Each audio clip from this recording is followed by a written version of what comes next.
You are listening to Leaders and Legends, a podcast featuring some of Indiana's most fascinating men and women whose impact has shaped our state, our communities, and us. Join us as we discuss their imprint on our history. Leaders and Legends is brought to you by Veteran Strategies Incorporated, your local veteran business enterprise specializing in public relations, media relations, public outreach, crisis communications, and digital photography. My name is Robert Bain, Principal of Veteran Strategies, former Deputy Chief of Staff to Mayor Greg Ballard, and Communications Director for the Indiana Republican Party. I'm honored to be your host for our discussion. You are listening to Leaders and Legends, a podcast sponsored by Girl Scouts of Central Indiana, McAllister Machinery, your friendly neighborhood Caterpillar dealer, and the Crown Plaza at Historic Union Station and Conference Center.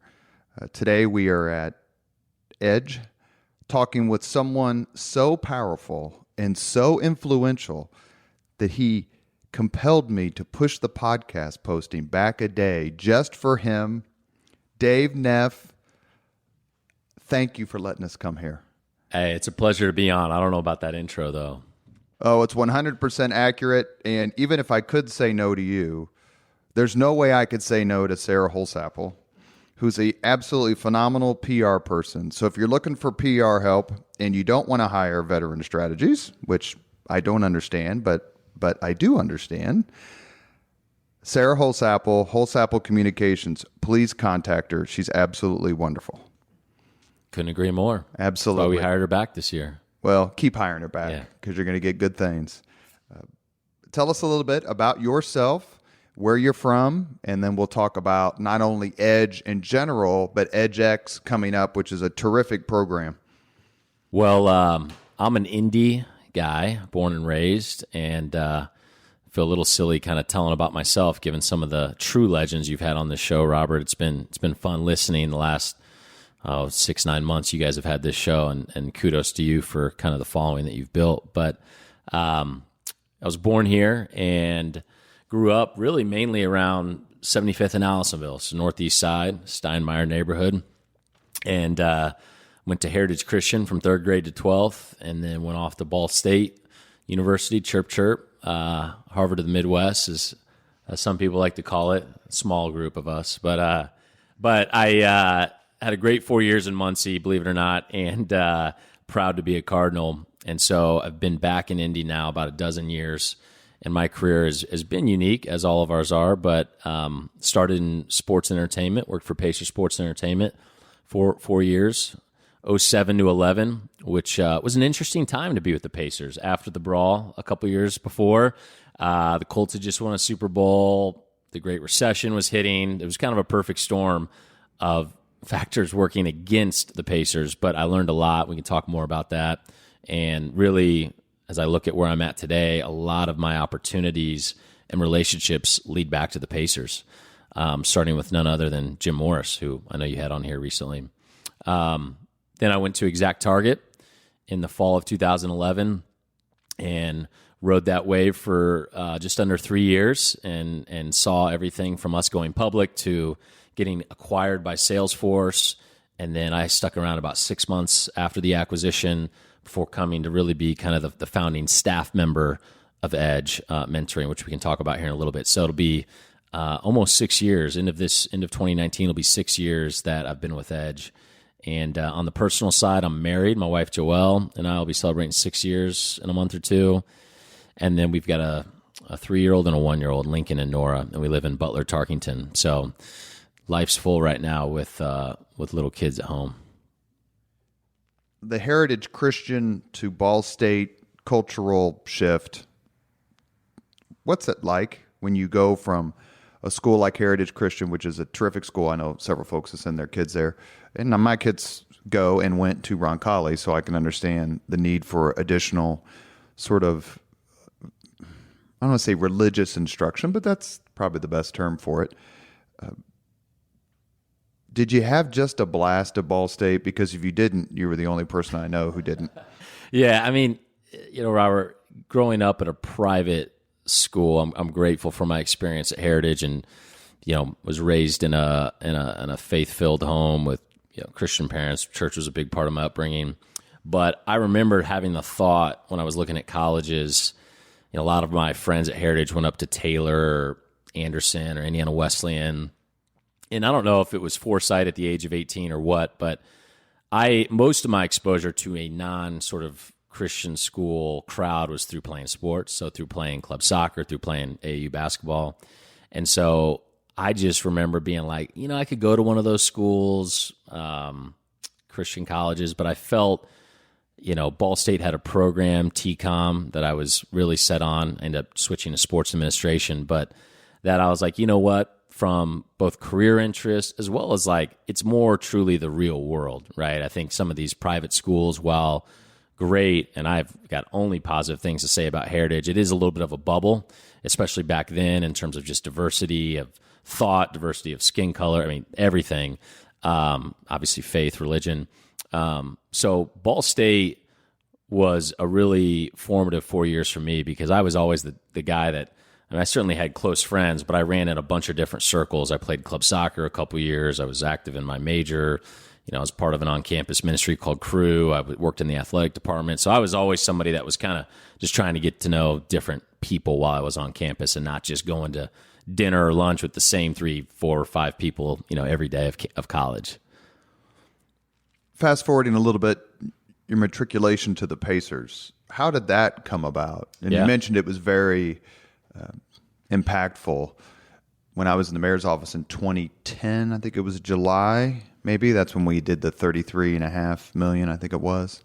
The first kind of insertion of the mayor's office, of the CIB/mayor's office, into helping the Pacers in what you said was an interesting time, a tough time. But the Pacers are a significant organization within the city. What was it like to work for them and some of the people, the leaders you met while you were there? It set my life certainly on a path that I couldn't have predicted, back in 2007. Even though at that time we were dead last out of the 30 NBA teams in terms of attendance. So 30th out of 30. We had all these perceived thugs on our team. So we were battling that image, which certainly here in the Midwest we're not fans of. We want good, hardworking, honest players. Was it about your first year that Jamal Tinsley had his issue? The Conrad incident. Yeah, that was first or second year. I literally remember, I think we called a meeting at one point to say, what else could happen that's worse than what we were experiencing? This legitimately happened. And it was like if a player murdered someone. That was kind of like where we were at. But I'm 22, I'm 23. I'm working in pro sports in my hometown, which with a sports administration degree on the front end of the recession. I was like, this is great. I wasn't making a lot of money, but I was single and going to work at the time, Conseco Fieldhouse every day. And, you're bumping into guys like Larry Bird or Herb Simon or Jim Morris, Rick Fuson. All those guys I had interactions with, which was, you had to learn early on not to get put in the fan camp, right? If you become a fan, it's like, okay, you're always going to be a fan. And so I really just tried to work hard at what could I learn from these guys, men and women down there. Be professional, be respectful, ask good questions, and just go to work and put your uniform on every day and do the best that you can. And what exactly did you do for them? So I started in ticket services. So my first couple years, I had a base of 500 season ticket accounts. And it was my job to manage those and try to renew them year over year. And ultimately, if I was good, not just renew them, but grow their investment. So go from a mini season, 10-game plan to a half season to a full season, go from 2 to 4 tickets. And it was tough. Like I said, our renewal rate was maybe 65%, which when a team's doing better, it's probably north of 90. So it was tough times, but I really learned how to differentiate from a service standpoint, because I had no control over the product on the court, right? It was more, hey, how do I add value beyond the court? So through experiences, through assets that we had, upgrading some season ticket holders from the balcony to the lower level, or doing something special for a father and son or a mother-daughter coming out to a game, and really trying to just build that bridge between the organization and our season ticket holders. So I did that for a couple years, and I feel like I had some good success because every 9 months I was taking on more responsibility. Part of that was I think a lot of my colleagues were frustrated because it was tough to sell during that time. So they were moving on to other teams around the country, but I just kept kind of taking on more responsibility here in my hometown. And so my last year or two there, I was our director of suites and premium seating. So sold all the suites at Bankers Life, primarily obviously to the companies here in Central Indiana. And that, at a young age to be able to be selling into the C-suite of a lot of these companies, I was just able to meet a lot of great people. And things are, you can't live relative, right? You have to live in a sense in an absolute world. And by relative, I mean you can't look at other people and they're more beautiful or they have more money or they're more successful, because you end up getting in a crop circle of depression, right? So you can't do that. But relative to what the Colts were doing at the same time, that had to make the Pacers gig even tougher. Oh, yeah. I remember on more than one occasion having a renewal discussion with a season ticket holder, and it went something like this. Well, we've got Pacers and Colts tickets, and because of the economy we're only able to keep one, and we're going to drop our Pacers. And so I kind of developed at the time a slight vendetta against the Colts. I was kind of quietly happy when they would lose, because I was like, this is, I don't know, it just was affecting my livelihood. It literally was. So obviously I love the Colts, and I believe Indianapolis is big enough to support two successful pro sports teams. But at the time it was tough. But 10 years before that, the opposite problem. Totally. Peyton changed this town into a football town there. That Reggie Miller is with the Pacers, and Peyton hasn't come around yet. Yeah. You mentioned a few people at the Pacers. Larry Bird, who's more than welcome to come on the podcast. Jim Morris, who has come on the podcast. And I'm actually going to try to work through Jim to get Mr. Simon, who's a really engaging, funny guy. Mm-hmm. And there are others, Greg Schinkel, who I'm sure you worked with at some point, Rick Fusen, Bill Benner, who has come on the podcast. What was it like to see those leaders, particularly, let's say, Jim Morris, because I know there's not a lot of interaction with Larry Bird, but see Jim Morris and everything he did for this city and his Rolodex, which is exhaustive, see that up close every day? Well, I'll tell you a quick story on Jim Morris. So I came in 2007. I think he joined in 2008, after he got back from Rome, from the World Food Program.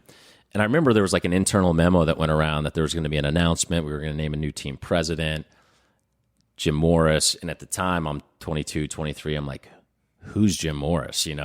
I grew up here, but I was like, my dad's a physician, so I wasn't really wired in the business community, and started Googling probably at the time, his bio and reading about all that he'd done, right? Going back to being Luger's chief of staff to Lilly Endowment, Water Company, Rome. I'm like, wow, that's an impressive resume, And so then we had this kind of all hands meeting and getting to meet him. And, there was a lot of people that put a lot of work into turning the image, the brand of the Pacers around, from 2008 to current day. But we were hemorrhaging corporate partners, corporate sponsors, and to see one man's influence where he could literally pick up the phone to Old National Bank and be like, we really need your support. The team, the community needs to rally around. If Indy doesn't have the Pacers, this is not good for the city. And I don't know how much credit he gets. He should get a lot, because he really helped us reconnect to the corporate and civic community, CIB, in a way that I felt like things were headed the opposite direction, just as kind of a young, naive 23-year-old. And the overall economy wasn't helping either. Oh, no. It was, like I said, 08, 09 were the darkest years. And so he, I think just the credibility and respect that he brought to the organization in partnership with the Simons. The Simons are incredible owners. There were rumors back then that they were looking to move the team, and I don't know if that's true or not, but I think they're the longest tenured owners now, right, in the NBA, 1983. So if not the longest, they've got to be up there. And so their commitment to Central Indiana is just remarkable. Well, to toot the horn of the Leaders and Legends podcast through previous guests, you should listen to the Jim Morris podcast as he talks about a lot of these things that Dave has mentioned. And please, if you have time, listen to the podcast with David Frick, which I have to say is my favorite, because You just simply don't know what this man has done until you listen to the podcast. And one of the things that David Frick did in his time as deputy mayor was negotiate the purchase of the Pacers by the Simons and said, you've got to buy this team. And he tells that story in the podcast. You mentioned Jim Morris, and I'll get your take on this opinion by this fella I know you know. Correct me if I'm wrong, Chris. But Mitch Daniels called Jim Morris the most important non-elected official in modern Indianapolis. I wouldn't argue with it. I'm 30-something here in the city, but from everyone I've met or heard of, it would be hard to find someone else that could take that title. I think it's fair to say. And, an observation I've had, I've never considered running for any sort of political office at all or even worked on campaigns. But you look at the trend amongst folks like Jim Morris, maybe a Mark Miles, again, hasn't run for office, but they all worked on campaigns or part of staffs, back then. And I think and Robert, I know your background working for Mayor Ballard, there's a pattern there for, I think, young people to potentially follow. Because whether you want to get into politics or not, the people you will meet, right, and the opportunities and the access and the exposure. I'm a pretty goal-oriented person, but the older even I get in life, I'm realizing life kind of unfolds and you kind of have to take what the wind will give you. And I think if you put yourself in the center of a lot of dots, like working on a campaign, there's just going to be, I think, a lot of opportunity that comes from that if you work hard and treat people well. And it's an interesting point to make because it's probably harder now it's not harder now than ever because there was this thing called the Civil War. But it's difficult sometimes to put that stuff aside, to put apart, to shut yourself off from one of the easiest things in the world is to be angry at other people and instead of yourself. And how do you navigate that? And that's a question I want to ask you in a few minutes. But when I talk to or used to talk to people, classes and students and stuff like that, when I was in the mayor's office, and since then, I would tell them all, get involved in politics. You'll meet the best people you've ever met in your life, and you won't even care how they vote. And when you reach that point, then you have conquered the impulse to be bitter. And a lot of what we do on this podcast is put people together from different backgrounds and different political parties who get along. I've got a podcast. We have a podcast coming up with Mike McDaniel and Robin Winston, who were chairman of the respective Republican and Democrat parties back in the day. We've got one coming up with Paul Okeson and Mike O'Connor, good friends, chiefs of staff for different mayors from different parties. At Edge, is it difficult to shut off that noise? Because you get 100, 200, 300 people together. That's a lot of diversity. I've been to one of your events. I mean, you have to make sure that everybody's comfortable. Yeah. And how do you do that? That's a great question. I think about, we keep talking about him, but Jim Morris and others have said this, he transcends politics, right? R's, D's, wherever you line up. And I would like to think that at Edge, the work that we're doing with whole life intergenerational mentoring, like this is sort of a universal thing that I think everyone should want more of in their life, whether that's as a mentee young person hungry to want to grow, a mentor who's had some reps in life that wants to give back. And a lot of our mentors don't just do it because they want to give back. It's more, they'll tell you they get 5 to 10x out of every unit that they put into Edge. And so, our application doesn't ask for how'd you vote or what's your political affiliation. Diversity is something that we are continually striving to be better at. I'm a white male. Our board has more white males than non-white. And so we're trying to kind of be very intentional and sincere in terms of like even at the highest ranks of the organization, how that's reflected. You've been to some of our events. Our events are, more white than I'd like for them to be, but we're trying to make progress against that gradually and do it in a very sincere way, not a forced way. But I think we try to rally folks around something that's probably a much more altruistic, common good. We want to see the flourishing of all people in their lives and their respective, not just professional lives, but personal, spiritual journeys. And so we really feel like this avenue of whole life, one mentor with 5 or 6 mentees, a couple hours a month, it's effective, and it's people really just sharing their lives, sharing their stories, more than trying to, propagate some message across, some uniform message across every single group. And at your events, you see people, because you know a lot of these folks, some better than others, but overwhelming percentage are people you know. Mm-hmm.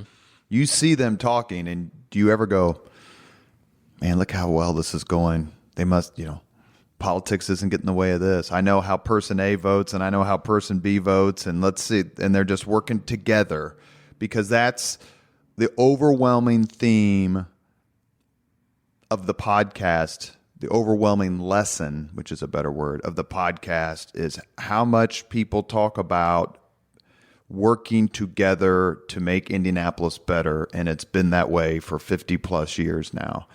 And to me, I see Edge as an offshoot of that atmosphere and mentality. That's a great observation. I mean, I have thought, could Edge work? Would it have been as effective or flourished or grown as much if it started in New York City or Chicago or Atlanta? Pick another market. And I do think there's something unique and special about Indianapolis and about the examples of those that have gone before us in terms of working across the aisle or working across even faith backgrounds to really accomplish something much bigger than any one individual or one party or one faith religion could accomplish on its own. And so I think you're onto something, because I'm I'll be very upfront. Edge is a faith-based organization, Christian explicitly. We ask our mentors to sign a statement of faith. I think how we go about that, we don't require it of mentees. We go about it, I believe, in a very winsome, hopefully unifying, non-divisive way. And unfortunately, the brand of Christianity is probably not perceived by many as being winsome and unifying. That's to be fair.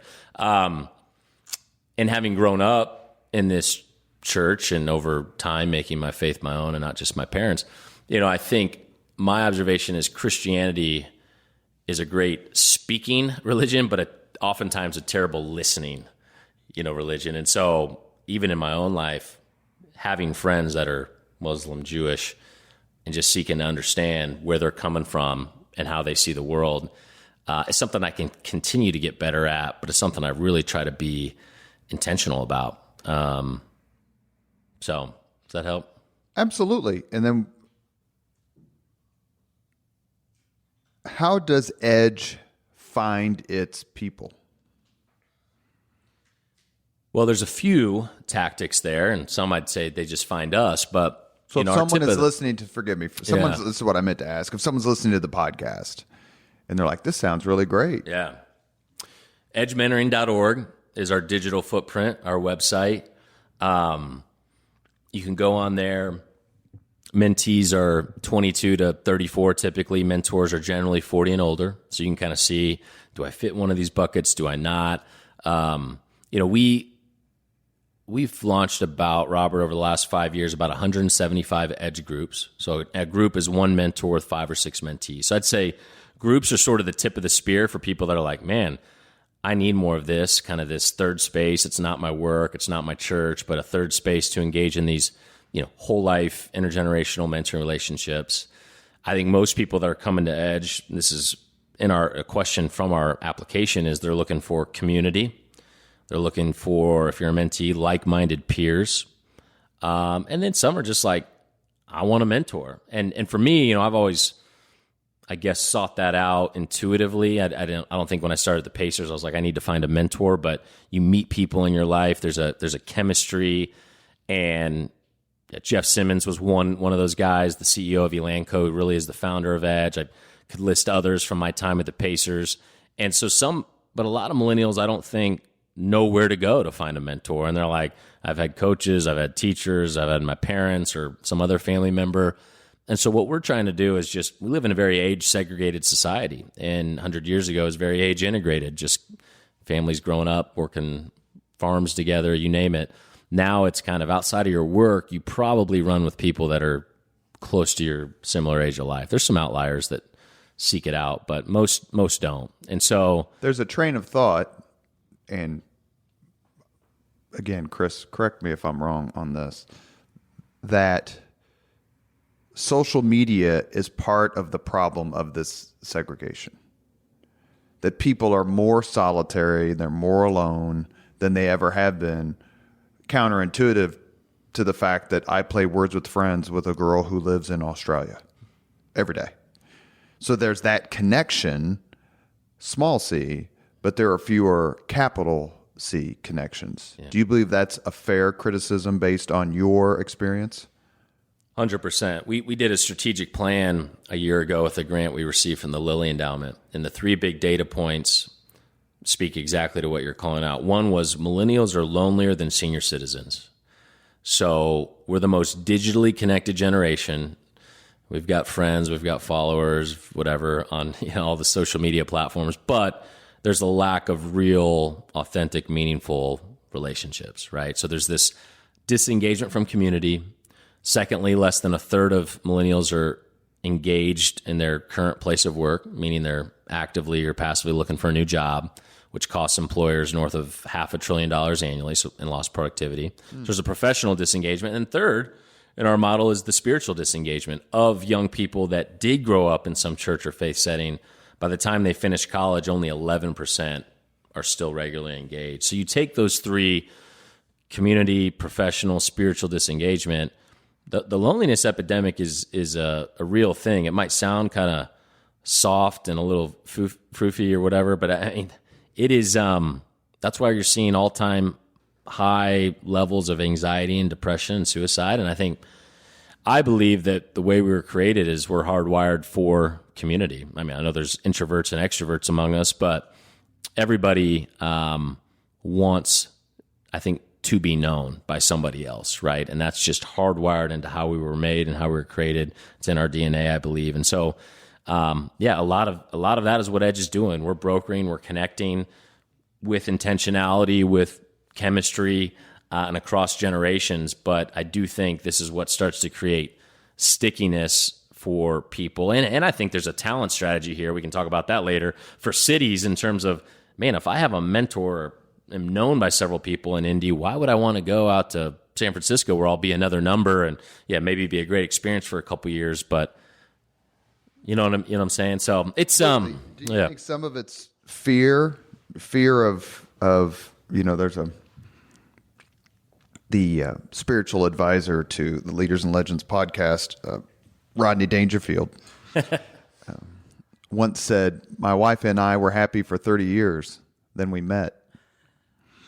So there's part of some trepidations of, do I take this chance?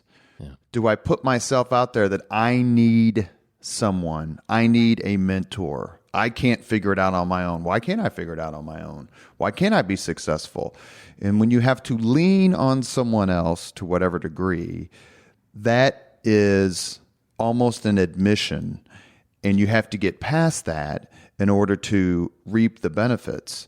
And so the initial sort of negative reaction to needing somebody else has to be overcome. Is that something that you've encountered? This is really interesting. I don't want to overgeneralize this, but I think amongst boomers, which happen to be a lot of our mentors, we have some Gen X mentors as well, there was this rugged individualism, right, that was kind of preached to that generation. It's like, you got to go out, fend for yourself, your family, don't rely on anyone else. My belief, I'm a millennial, 84, so on the older end of millennials, but my belief is that millennials are, I think, going to be changing that narrative to where we hunger and desire for community, maybe in a way that our parents' generation didn't, just because they were taught this, from their parents, the greatest generation. you got to be self-sufficient and kind of this rugged individualism. I think millennials want to, and this is manifesting itself in terms of where we look for work, we want to bring our core values and who we are outside of work into our workspaces, right? So I think we are more open to the idea or the notion of depending or relying on somebody older that's kind of walked this path before us in a way that maybe older generations wouldn't be, if that makes sense. So you are listening to Leaders and Legends, a podcast presented by Veteran Strategies and sponsored by Girl Scouts of Central Indiana, McAllister Machinery, your friendly neighborhood Caterpillar dealer, and Crown Plaza, the historic Union Station and Conference Center. We are here with Dave Neff, who is the Pontifex Maximus of Edge, and we are talking to him not only about leadership, but we're also going to talk about his big event that actually is going to launch this coming Friday, and this podcast will be posted before then. Does it matter to you that older people mentor younger people? There's such a huge number of young people who are just absolutely killing it as entrepreneurs, inventors, especially in the tech world. Is it possible for someone who is 25 or 30 to mentor someone who is 55 or 50? I mean, it happens in the religious field all the time. I mean, I go to confession at St. John's. I'm older than that priest. But in the business world, that's almost unheard of. Or am I wrong? I think there's different forms of reverse mentoring. I think what a 25-year-old could teach a 55-year-old around technology. I mean, there's endless sort of things from a skills perspective that I believe young people can teach older people. Where I think older generations will never go out of style is in the realm of just wisdom and life experience. I don't care how much financial capital you have. If you're Mark Zuckerberg at 25, I mean, Mark Zuckerberg, if he's smart, and I believe he probably does do this, would seek out older, wiser men and women that have gone before him. And so I do think, and while we don't brand Edge as like to our mentors, get into it to be reverse mentored, that happens, right? That's happening naturally, organically through the Edge groups, through some of the events that we do, through the Burst events, women's events, EdgeX, which is happening later this week. They would tell you that, like I said, for every unit they put in, they're getting 5 to 10x out. So whether that's, mentorship around technology or just the energy and the ideas and seeing how this younger generation thinks and views the world, I think there's a natural sort of exchange of mentorship that happens. Well, and I'm very lucky in the sense that I mean, not counting Mayor Ballard, but most of my bosses have been younger than me. Paul Okeson was younger than me. Chris Cotterill was younger than me. Jennifer Hollowell was younger than me. Kevin Ober was younger than me. Doris Ann Sadler. I mean, so it's not that big a deal, but I got a late start in life because of the military and going to graduate school. And so it just didn't really kind of give it a second thought. Now, the fact that the current governor is younger than me means I'm obviously some sort of failure. But it's possible to learn from people who are younger than you and have just, in some cases, just been through more. Yeah. And does that happen to you, or do you experience that in your life, that you talk to someone who's maybe 7, 8, 9 years younger than you? Because, Dave, you're doing all these amazing things, but you're like, man, I talked to this 26-year-old a couple of days ago, and holy mackerel, man, he really had it going on. It was really wise. Absolutely. I feel like I really try to have a learning mindset with anyone that I meet with or have a conversation with. I don't view titles or age as, the only types of people that I can learn from. Our mentees, I started in Edge as just a mentee when I was working for the Pacers, and I met Jeff Simmons and joined this group. That was 10 years ago. So now I'm, kind of a tweener in our model where I'm 34 and probably, I should maybe take my own Edge group. I don't formally have one, but I do feel like young guys will reach out, and organically I've built some relationships with some amazing young guys, young men and women that are doing really cool things here in the city. A young guy that's bringing pre-Broadway shows to Indianapolis, and it's been back and forth between New York and I'm like, he's 25 or 26, and I'm like, this guy's going to make it happen, And I'm watching him, and he's reaching out to me to ask about, well, how do you go about creating sponsorships, and what would you do in this situation? And he's got all the raw sort of talent and skills. I just am kind of like, here's what's worked for us. And so I think absolutely I learn up and down sort of the ladder, so to speak. And I think the moment you feel like you've got it all figured out, that's sort of dangerous ground to be treading on. So, well, I'm here learning from you, and I'm 17 years, almost 18 years older than you. I'll be 52 in December.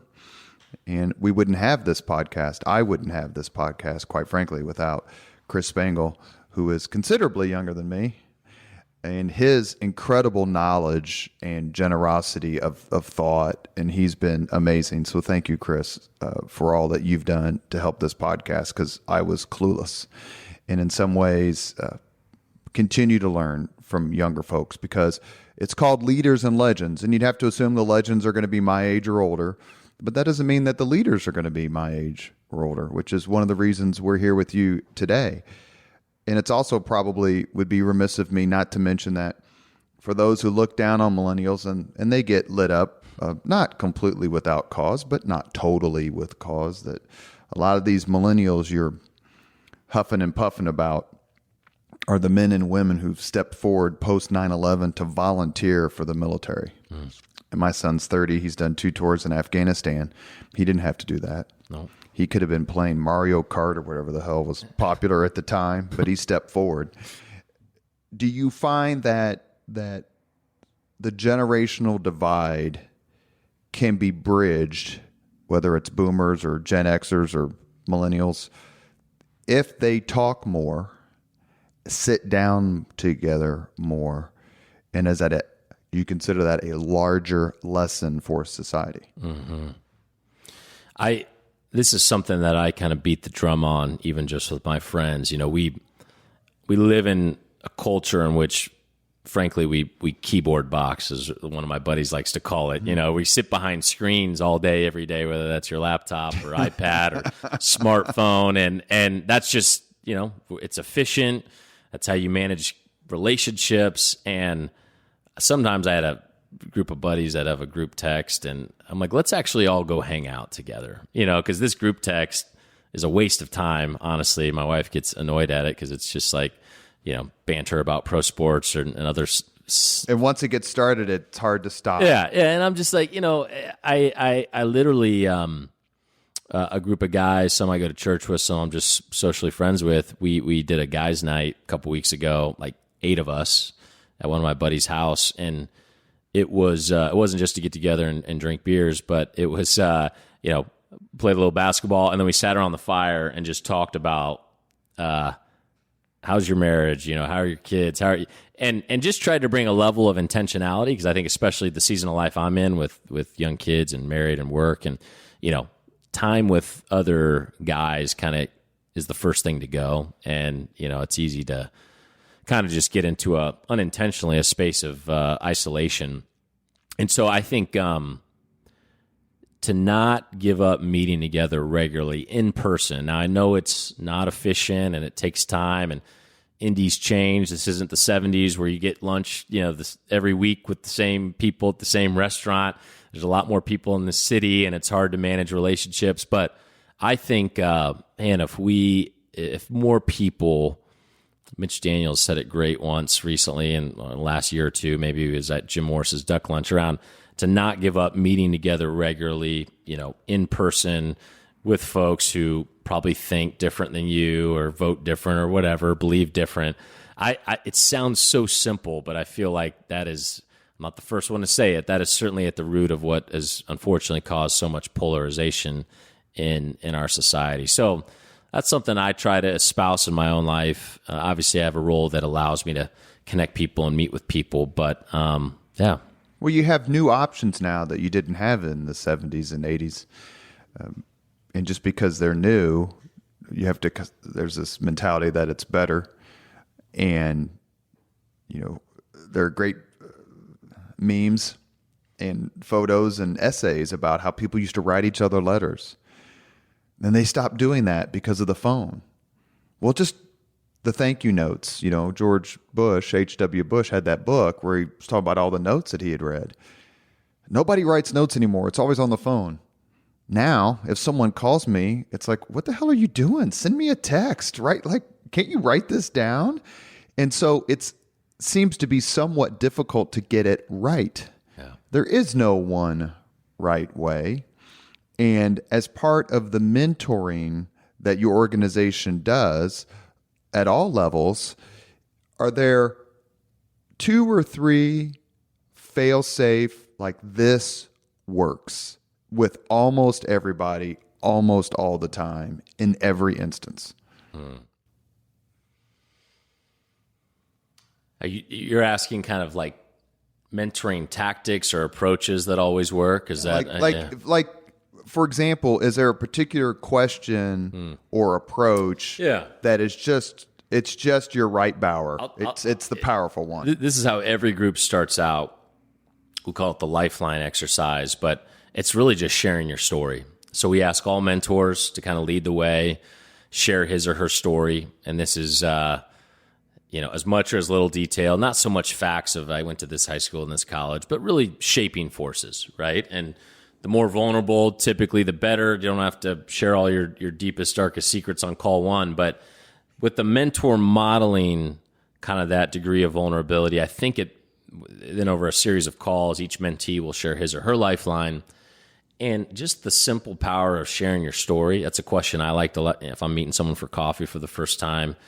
So what's your story? And some people take it and run with it. Some will give you a quick abbreviated, but it allows you to begin to enter into somebody else's world, right? To see kind of, oh, wow, your parents split up when you were young. Like, okay, and then some of these things, both highs and lows, that have really shaped who someone is today. And so I think just asking people what's your story is one of the most effective icebreakers in mentoring. What could and what will Edge do better? Where do you look at your organization and your approach and go, that's not working for us. We have to come up with something better. Mm-hmm. So a lot of effort and energy right now, we're going to be rolling this out at EdgeX this week, is we've been getting what Edge started as a kind of a felt need amongst individuals, right? We talk about the third space. This is outside of work. This is outside of church. Over the last couple of years, more and more employers are saying, man, I've got all these millennials. How do I bring the Edge magic from the third space into my company? Because there's life coaches, there are business coaches. Yeah. There's lots of ways where I think that the modern corporation or organization is saying the annual review with the 2% raise isn't cutting it. Yeah. Yeah. So we are currently kind of creating and building an Edge at Work curriculum that we'll be sharing more about later this week. But it'll be an interesting nut to crack in terms of how do we bring the Edge magic that has largely happened, like we say, in this third space into the workplace. And every company has different cultural norms and values, and how will this be received at a big company or like a Lilly or a Cummins on down to maybe a smaller mid-sized business where this could be more implemented and watched. And so, it's not, we're not designing this to be a silver bullet per se for all organizations, but we do think there's a massive opportunity in companies of all sizes for something like Edge to really develop the emerging leaders, the emerging talent, and to put some of their more senior people to engage them as mentors and to deploy sort of their experience with younger people. Because most corporate mentoring programs, while well-intentioned, are too one-dimensional. And so people feel like I'm just doing this to check the box and it feels pretty transactional versus transformational. And so when it's loyalty to the company, I would imagine, over loyalty to the individual, right? They're trying to make the company better, perhaps through this individual. And maybe that's a different approach than Edge. It's like each person needs to be mentored, and where they end up is where they end up. Completely agree. So we're dedicating a lot of mind share to how to. We're going to continue to do our Edge groups that we've historically done. Like I said, about 1,000 people have directly been in a group over the last 5-6 years. We've got our series of 12 to 15 Edge events we do throughout the year, highlighted by EdgeX. But Edge at Work, kind of the third leg of the stool, is something we see a lot of potential in. Of course, the devil's going to be in the details and how we execute on it. But it's something we're really excited about. Well, we're going to talk about EdgeX in just a second, and then we'll end with the 5 questions. But I kind of skipped over, and I apologize, your time at Exact Target, working either for or both with Scott Dorsey, who is a just incredibly impressive person. What was that like to be there and to maybe be around him and just see brilliance at work? Yeah, so I rolled up through marketing. So Tim Kopp, who is the chief marketing officer, is really who recruited me away from the Pacers. But I'll say the 2.5 years I spent with Exact Target and observing a leader like Scott, both in proximity on a few things and then even just from afar. Scott has this unique, I almost like to call it like this pixie dust, right? Where he can just attract talent and people don't like to tell him no. And he's smart. He's got strong business acumen, but then just his way with people. I mean, there's never going to be a scandal with a Scott Dorsey. I mean, he's just a really amazing guy. And as I look at kind of the generation that's coming behind, maybe Jim Morris, guys like Scott Dorsey, I feel like have to be towards the top of that list, just in terms of what he's gone on to do with High Alpha. He was chair of the Indiana Sports Corps board, a number of other things, but really a remarkable leader and a guy that, I would never bet against. So true statement. Indianapolis needs Scott Dorsey more than Scott Dorsey needs Indianapolis. And if it's not Scott Dorsey, insert young entrepreneur with a heart of gold in that sentence. That's absolutely true. I mean, I look at all these, what Exact Target helped to lay the foundation of this marketing tech community. I mean, Exact Target was lightning in a bottle. I'm not saying it's not going to happen again. It's going to be really hard to replicate, just the timing, the leadership, the team, the market, everything. But it's hard to imagine we wouldn't have the Salesforce Tower right now, right, without Scott and the rest of the Exact Target leadership team, Corkle, Chris Baggett, the co-founders, Peter McCormick. So absolutely Indianapolis needs Scott Dorsey. My read as an outsider, he hasn't told me this. I don't think he's going anywhere. He grew up, I think, outside Chicago and then went to IU and seems to really have a love for this city and this community. So hopefully he has visions to stay here for many more years. And what they're doing at High Alpha with this venture studio, as well as the venture capital arm of investing and creating startup companies. I mean, it's creating a flywheel, not just for jobs, but hopefully high wage jobs that will keep and attract talent, both back and new talent, to the state. EdgeX, October 4th, 2019. We don't usually date this podcast, but we wanted to do this for you because of how kind you have been, Dave, not only to me personally, but to the podcast as a whole. You have told lots of people about it. You have sent it around. You have called me and texted me and just been terrifically complimentary and very gracious, and we're deeply humbled by it. And we wanted to do this for you because we want people to know about Edge mentoring, specifically this event, EdgeX. Take it away. Well, you're kind, Robert. I admire what you guys have done and just the stories that you're sharing through this medium, this platform. Hats off to you as well, Chris. But EdgeX is really our annual Keystone event. This will be our 4th year. It'll be sold out at over 2,200 folks. This year it's at Northview Church on the north side of Indianapolis. But it's a half-day, 4-hour sort of high-impact, we like to call it, leadership conference. So put on by Edge Mentoring. Our team does all the work, sourcing the speakers, pulling the show flow, the event together, promoting, selling the tickets, the sponsorships, all of that. But this year we're excited to have Sage Steele from ESPN, who's, got some Hoosier ties. She's an IU grad, gave the commencement speech 4 years ago, 2015, to Carmel High School, graduated from there. We've got Gary Brackett, formerly of the Colts, now owns a number of Stack Pickles. Ian Cron, who's a Enneagram fan or Enneagram teacher. Those of you who don't know the Enneagram, a really helpful tool in terms of just self-assessment, personality, how people think, how people view the world, and several other authors and just kind of thought leaders from business, sports, and entertainment. We're also thrilled that we've got Anthony Calhoun from Wish TV. He's back for the third straight year as our MC. Brooke Martin from Wish TV, who's also great. We'll be doing a little fireside chat with Sage Steele.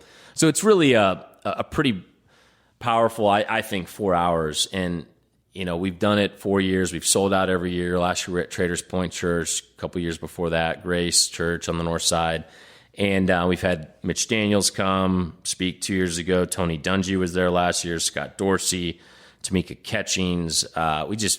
We've had some amazing people come join. And it's really we don't want just our attendees to be inspired. Yes, we hope they leave being inspired about their own life. This year, our theme is one life. We each have one life. How will you use yours? And so we've intentionally picked these speakers. They each have one word that coincides with that theme. And so we couldn't be more excited. It's a lot of work, but the payoff and to hear some of the stories that come out of it, some people end up engaging with Edge, either as a mentor or mentee, or hopefully here at Edge at Work.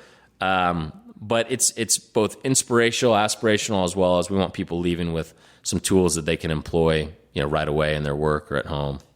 The location for all of the Edge X's, as I hear you list them, are in houses of worship. Is that something that is important to you? You've talked about the religious foundation, the faith-based foundation, of Edge.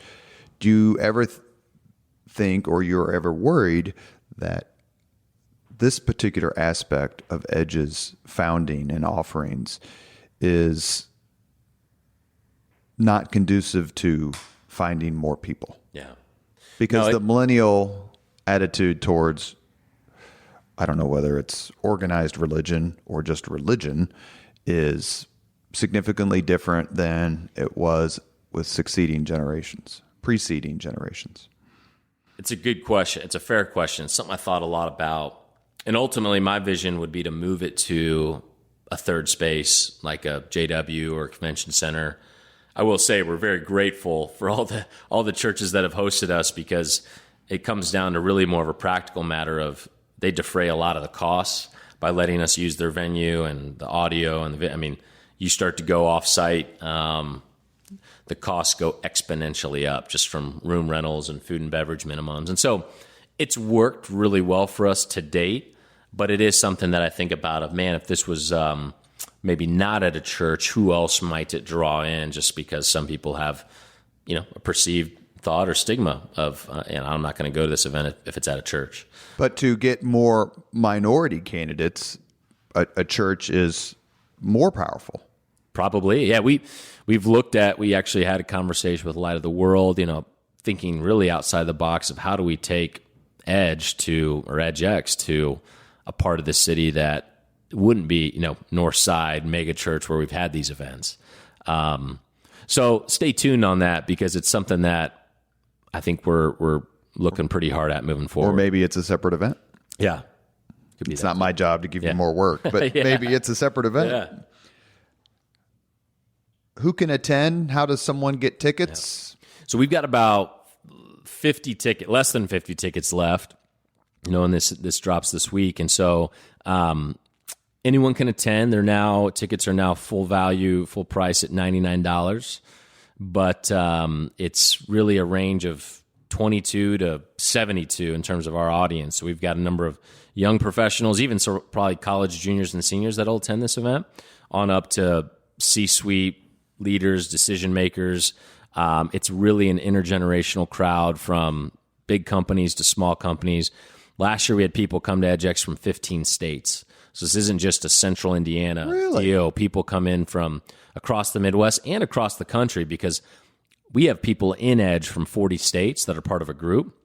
So we try to encourage our group members, if they can, to consider flying in every year for EdgeX or driving in, so that they can, experience EdgeX, then spend maybe the weekend with their Edge group, have a couple meals, things like that. So we're anticipating, I'm not sure how many states we have represented, but 15 last year. I wouldn't be shocked if it's a little bit more than that this year. But it is a pretty unique gathering of what I like to call curious and connected leaders, people that want to not just learn, but I think a lot of our crowd is coming to connect with other people who will be there.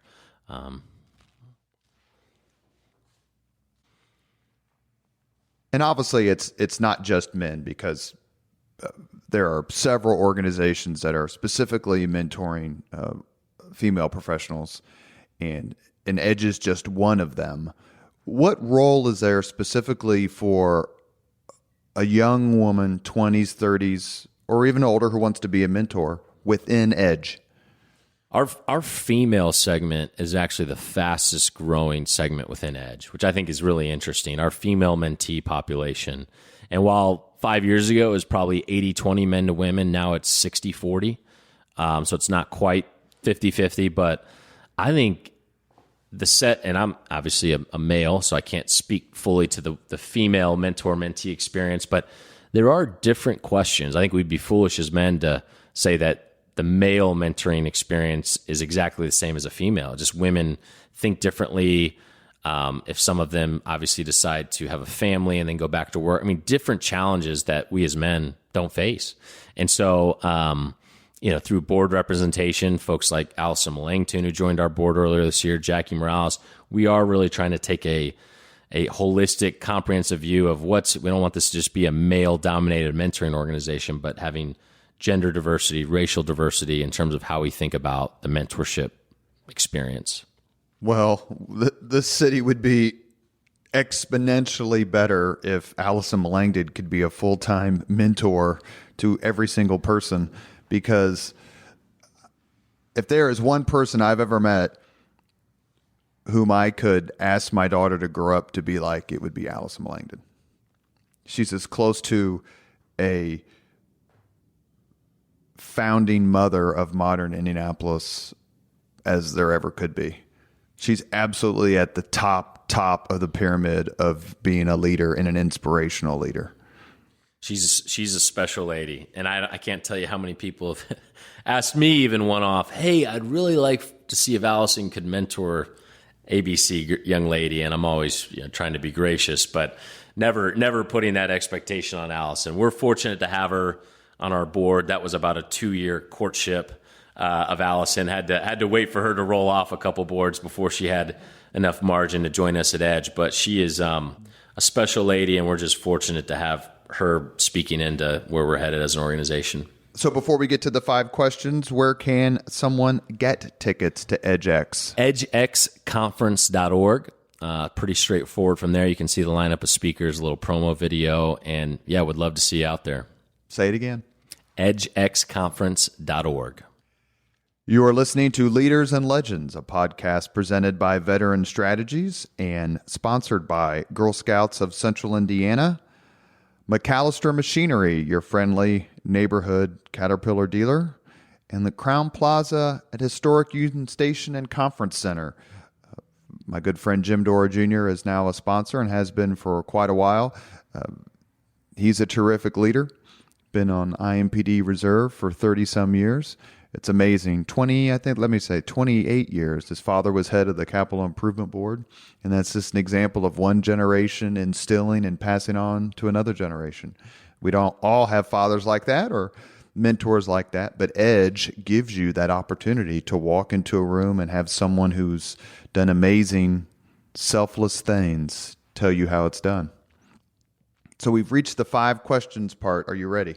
I'm ready. You should know all these because God love you. You listen to all the podcasts. I've listened to them, and I was thinking about this earlier today, and I don't know if I have all my questions framed, or answers framed, but I'll be ready. Did Sarah help you get these soundbite ready? Yeah, Sarah's great, but she didn't prep me on these, so we'll see what comes out here. What was your first job? So first job where I was really making some money, I would ref soccer games, in high school, but something maybe a little bit more salient would be I worked at Fazoli's there in Castleton I don't know if it's still there or not. I mean, this was 18, 19 years ago now, but It's a check cashing place. is it? Yeah, probably. Probably. It was about a 6-month stint. So I was a sophomore in high school. I think I'd quit playing soccer, and my dad's like, well, if you're not going to play soccer, you're going to get a job. And so I went to Fazoli's, wore a bunch of different hats. That was my brief stint in the QSR world. So that was probably it, other than reffing sports games. What was your first concert? Knew you were going to ask this. I didn't, growing up Heritage Christian, I mean, I listened to music, don't get me wrong, but I don't think I went to Deer Creek, growing up, which is a shame. My first concert experience there was probably when it was Verizon or one of the more recent names. Ozzy didn't play the Assembly? No. So, I'm trying to think a concert I went to in high school. It probably wasn't until college that I went to some singer-songwriter, Matt Wirtz, acoustic shows at the Living Room there in Muncie. So nothing super memorable jumps out about my first Have you been to concert. Deer Creek? Oh, yeah. Dave right. Matthews. I mean, the country shows. Again, now I've got young kids, so probably haven't been to Deer Creek or Ruoff in a handful of years. But there was Well, the Wiggles were just at the Mira. I get it. I understand. If you could recommend any book to someone, which book would you choose? A book I read probably 4 years ago now is called Essentialism by Greg McCune. He actually spoke at our first EdgeX, but it was all about, it was super practical and helpful, but learning to discern the vital few from the trivial many, right? So kind of one of these, just how you think about your life and what you're involved with and what you commit to. I've recommended it to a handful of people, and it's like they say it's changed their lives. So the Essentialism by Greg McCune was a really impactful, more recent book that I've read. If you could witness any event in history, be there as it happens, which event would you choose? You've heard everybody else's answers. I've heard a lot of these. Man, there's, I think about kind of an inspiring figure that inspires me. He's not an American, but William Wilberforce, and everything that he was involved with, abolishing slavery in England. But if I were to think like purely sort of American event, it's hard to the signing. I know others have said this. The signing of the Declaration of Independence would have been a pretty cool moment, I feel like, to just be a part of. But yeah. If you could have dinner with anyone in the world living, 2 hours off the record, talk about anything you want, whom would you choose?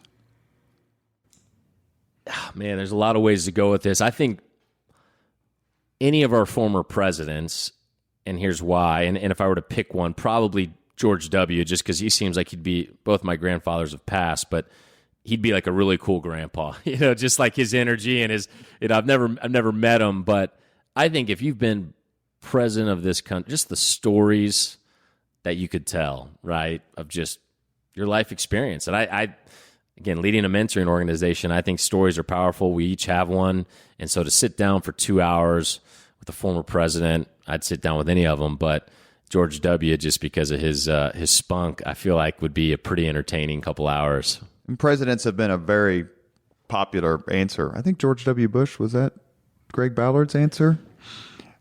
So to your point, it would be fun to try to get as much inside scoop as you could get from someone who literally can destroy the world, but also uplift the world and the country through so much of what he or she can do.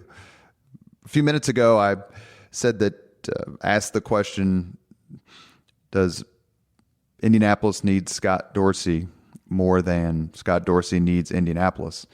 And the answer to the same question is, phrased differently, Indianapolis needs Dave Neff, and Indianapolis needs edge mentoring. And our generation and the coming generations, our city need people who are willing to work together, who see the path as lit by edge, and we cannot be more grateful for your support. Thank you, Dave, very much. You're very kind. Thanks for having me on. Thank you very much for listening to Leaders and Legends, brought to you by Veteran Strategies Incorporated.